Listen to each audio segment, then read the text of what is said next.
Title: The Awakened One. Understanding Buddhism, Scene 1. The Definition Dilemma Narrator. When people ask, "What is Buddhism?" the answer is rarely simple. Is it a religion, a philosophy, or a way of life? Host: if you visit a temple and see people worshiping statues, it looks like a religion. If you study the complex texts about existence and impermanence, it feels like a philosophy. But if you practice meditation and moral discipline in your daily life, it becomes a way of life. Ultimately, it is a profound teaching that is difficult to put into just one basket. Scene 2. The title of the Awakened One host. Our journey begins with the title, Buddha. It is not a proper name, but a title meaning Awakened One. It most famously refers to Siddhartha Gautama, a prince who lived in the 5th century BCE in what is now Nepal and northern India.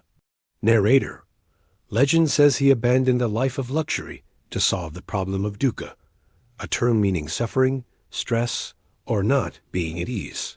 After years of searching, he claimed to reach nirvana, an enlightenment that allowed him to blow out the causes of suffering. Scene 3. The doctor's diagnosis, the Four Noble Truths. Host: the Buddha is often compared to a doctor. He observed symptoms, offered a diagnosis, and provided a treatment plan through the Four Noble Truths. The first truth, dukkha. Life is marked by unsatisfactoriness and pain. The second truth, samudaya. This suffering has an origin, craving, and desires. We are trapped in a cycle of chasing after things. The third truth, nirvana. Suffering can be ended by letting go of that craving. The fourth truth, magga. The treatment is the Noble Eightfold Path. Scene 4. The Path to Awakening. Narrator: to be awakened means following a middle way between self-indulgence and extreme self-denial. The Eightfold Path includes practices like right speech, not lying or gossiping, right conduct, not killing or stealing, and right mindfulness, being aware of reality and your own impermanence. Host: for most people, this is a gradual path. While monks and nuns focus on meditation and scriptural study, lay people often focus on generating merit through generosity and rituals to ensure a better rebirth in the cycle of samsara. Scene 5.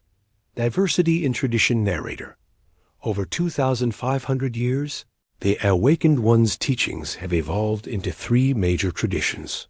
1. Theravada, practiced in Southeast Asia.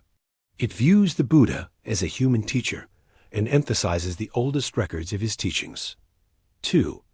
Mahayana, found in China, Japan, and Vietnam. It suggests the historical Buddha was an emanation of a universal principle of awakening. 3. Vajrayana, Tibetan Buddhism. It uses complex rituals and tantras to reach awakening quickly, sometimes in a single lifetime. Scene 6. Conclusion. Realizing reality. Host: to be a Buddhist is to seek refuge in the 3 jewels, the Buddha, the teacher, the Dharma, the teachings, and the Sangha, the community. Narrator: at its core, being awakened means understanding 2 fundamental truths: impermanence, that everything is changing all the time, and interdependence, that nothing exists independently, and we are all interconnected. Host: as the Buddha taught, you cannot just study these concepts. You must practice them to realize the reality of this world for yourself.